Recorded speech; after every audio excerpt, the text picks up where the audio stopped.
Olá, meus irmãos e irmãs, que a graça e a paz do Senhor sejam com você, com a sua família. Se você está acompanhando esse vídeo e não faz parte da IBRFL, deixa eu me apresentar para você. Eu sou o Davi, um dos pastores da nossa igreja, e é bom demais chegar até você. Privilégios que a tecnologia nos permite, não é mesmo? Bom, nesse mês de maio nós temos os nossos estudos aqui de terça-feira com o tema O Jovem e a Igreja, e semanalmente eu tenho aparecido aqui compartilhando com vocês o relato bíblico de algum jovem que na sua juventude causou para o bem e que até hoje nos serve de inspiração. E hoje, especialmente nesse dia, que eu queria compartilhar com vocês sobre 4 amigos. Daniel, Sadraque, Mesaque e Abednego, que são super conhecidos principalmente pelo grande livramento que Deus deu para eles ali, seja na Cova dos Leões ou numa fornalha. Mas hoje eu queria focar em outros aspectos da jornada desses caras. Nós vamos ler alguns textos que narram um pouco disso, e o primeiro deles é Daniel, capítulo 1, a partir do verso 1. Nós vamos ler até o 7, que diz assim: No ano 3º do reinado de Joaquim, rei de Judá, Nabucodonosor, rei da Babilônia, veio a Jerusalém e a sitiou. O Senhor entregou nas mãos dele Joaquim, rei de Judá, e alguns dos utensílios da casa de Deus. Nabucodonosor levou esses utensílios para a terra de Sinar, para o templo do seu Deus, e os pôs na casa do tesouro do seu Deus. Depois o rei ordenou a Aspenaz, chefe dos seus eunucos, que trouxesse alguns dos filhos de Israel, tanto da linhagem real como dos nobres, jovens sem nenhum defeito, de boa aparência, sábios, instruídos, versados no conhecimento e que fossem competentes para servirem no palácio real, e que Aspenaz lhes ensinasse a cultura e a língua dos caldeus. O rei determinou que eles recebessem uma alimentação diária tirada das finas iguarias da mesa do rei e do vinho que ele bebia.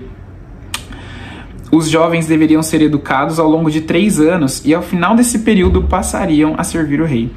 Entre eles se achavam Daniel, Ananias, Misael e Azarias, que eram da tribo de Judá. O chefe dos eunucos lhes deu outros nomes, a saber, Daniel, o de Beltesazar, a Ananias, o de Sadraque, a Misael, o de Mesaque, e a Azarias, o de Abednego. E aí, agora se você avançar um pouquinho mais, agora para o verso 11, nós vamos ler a partir dele. Então Daniel foi falar com o cozinheiro-chefe, a quem o chefe dos eunucos havia encarregado de cuidar de Daniel, Ananias, Misael e Azarias. Daniel disse a ele: Por favor, faça uma experiência com estes seus servos durante 10 dias. Dê-nos legumes para comer e água para beber.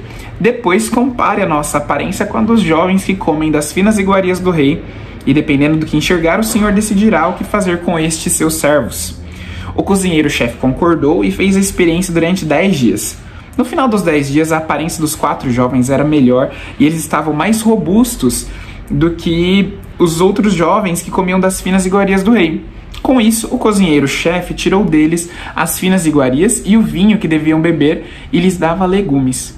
Ora, a estes 4 jovens Deus deu conhecimento e a inteligência em toda a cultura e sabedoria, mas a Daniel deu inteligência para interpretar todo tipo de visões e de sonhos. Continuando aqui no verso 18. Ao final do tempo determinado pelo rei para que os jovens fossem levados à sua presença, o chefe dos eunucos os levou à presença de Nabucodonosor. Então o rei falou com eles, e entre todos não foram achados como Daniel, Ananias, Misael e Azarias. Por isso passaram a servir o rei. Em toda a matéria de sabedoria e de inteligência sobre que o rei lhes fazia perguntas, os achou 10 vezes mais sábios do que todos os magos e encantadores que havia em todo o seu reino. Uau! Uau, uau, uau! Quem eram esses jovens, não é mesmo? Que homens eram esses?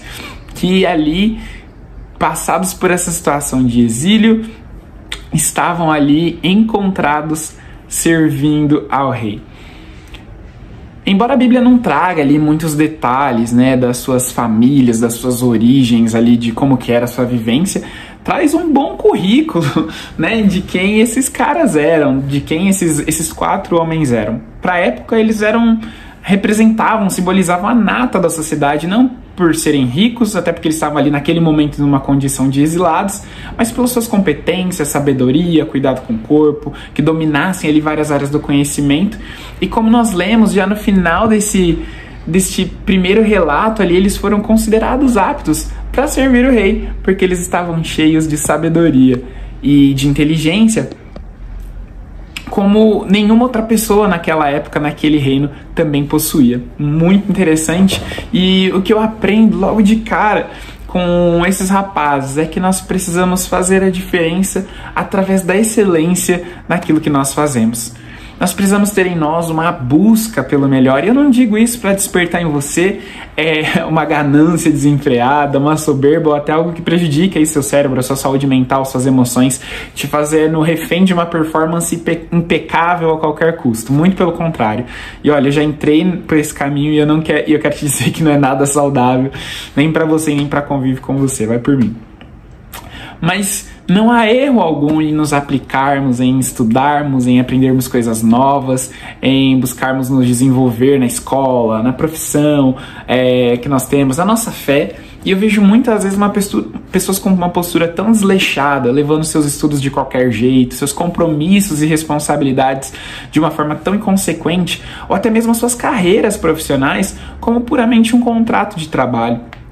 E sabe, gente, quando nós fazemos tudo que está no nosso alcance com excelência, naturalmente nós vemos as portas se abrirem para nós, assim como foi para aqueles rapazes que rapidamente foram colocados em posições de influência na Babilônia por conta disso.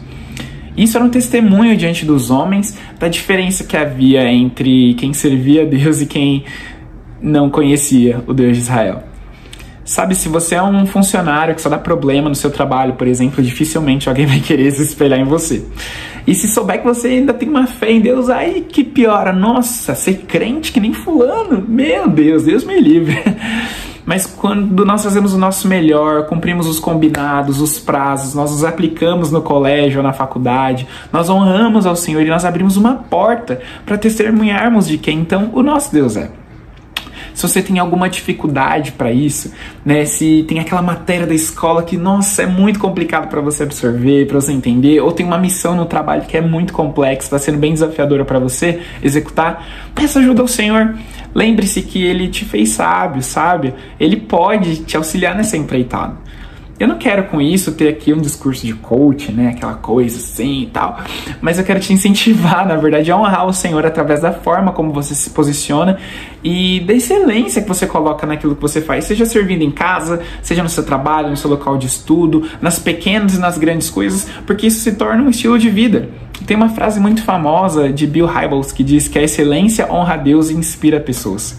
Salomão também falou sobre isso em Eclesiastes 9:10, o que as suas mãos tiverem que fazer, que façam com toda a sua força. E ainda que em algum momento você já se veja agindo assim, dando o seu melhor, mas parece que nada muda ao seu redor, como no seu trabalho, por exemplo, deixa eu cantar uma musiquinha para você, que eu aprendi quando era criança nas salinhas da nossa igreja. Deus tudo vê, escuta o Senhor, Deus tudo escuta e tudo vê sim.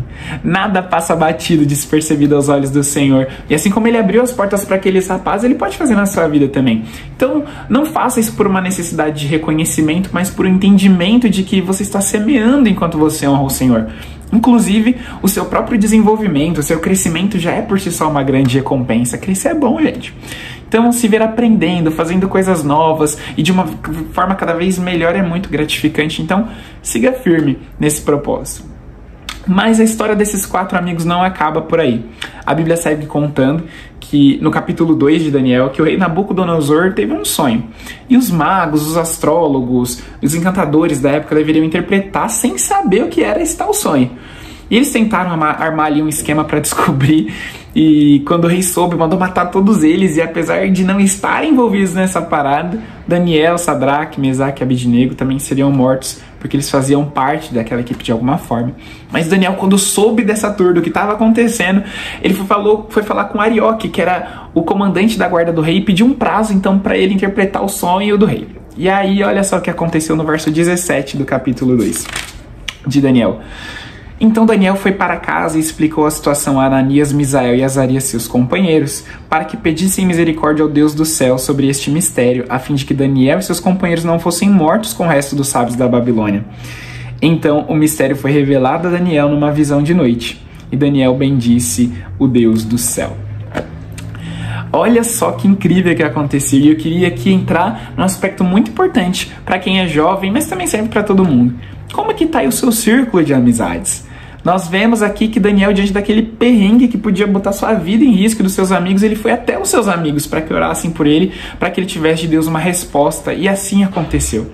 Mas essa não é a primeira vez que eles entravam num propósito juntos. Quando nós lemos no capítulo 1, nós vimos que os 4 amigos se dispuseram a não comer as comidas do rei e a ter uma dieta especial. E logo os 4 também foram favorecidos. Gente, coisa boa é ter amigo, não é mesmo? E amigo de verdade, não aqueles que estão com a gente só quando a gente tá no hype, quando tá tudo bem, quando tem fartura, quando tem honra, como no primeiro cenário. Mas também num momento diferente, oposto, lutando ali as nossas guerras, sendo apoiadores, encorajadores e parceiros mesmo. E aí, como é que tá o nível das suas amizades? Com quem você tem se relacionado e compartilhado da sua vida? Sabe, o mundo tá cada vez mais líquido e as relações cada vez mais instáveis, e nós vivemos muitas coisas na base do interesse, né? Eu tô com você até que... Mas amigo de verdade, que pode ir de um palácio até uma fornalha, como foi o caso de Sadraque, Mesaque e Abednego, que foram juntos, são poucos. Mas eles existem, e nós precisamos encontrá-los e nutrir essa relação de alguma forma de companheirismo, de compartilhar do coração, de mutualidade, onde ambas as partes se doam, que vão orar uns pelos outros, que vão chorar juntos, se alegrar na mesma intensidade e que vão estar juntos em qualquer contexto. Principalmente, nós precisamos de amigos que nos levem para mais perto de Deus, que nos ajudam a cumprir o nosso propósito e nos estimulam na fé para permanecermos firmes na palavra, nas promessas do Senhor, e que possam nos edificar e a gente também edificar. Eu sei que eles não são tão comuns assim. E por isso, muitas vezes a gente acaba se associando com pessoas que não somam na nossa vida, pelo contrário. E acabam nos distanciando de Deus, do ideal, da vontade do Senhor para nós. E é claro que você pode ser um canal de Deus, né, para que essas pessoas conheçam a Jesus e tenham suas vidas transformadas, mas a gente tem que se cuidar para não ser arrastado também pelos maus exemplos. E aí que a gente precisa pensar quem são seus amigos, nossos amigos na escola, no trabalho, na vida, o que eles têm feito por você e com você. O que vocês têm construído junto, quem de fato fecha com você. Eu acho que é tempo de rever seus parças, os meus parças. E se você se sente só e não consegue enxergar alguém assim, peça ao Senhor para que Ele te apresente os amigos dele. Gente, é bom demais ser amigo de quem é amigo de Deus. Se a gente gosta de conectar nossos amigos de lugares diferentes, quanto mais o Senhor, sabendo dos propósitos que podem ser potencializados através das alianças saudáveis que nós construímos. Eu tenho certeza que Ele vai te abençoar assim. Então olha ao seu redor, comece a enxergar pessoas como você e se abra para isso. Deus pode te abençoar assim. Mas sabe, o nosso Deus também se coloca nessa posição de amigo presente. Na história mais conhecida de Sadraque, Mesaque e Abednego, quando eles foram lançados na fornalha, no capítulo 3 de Daniel, nós podemos ver um 4º homem andando com eles no meio do fogo. O próprio Deus presente compartilhando aquele momento com seus amigos.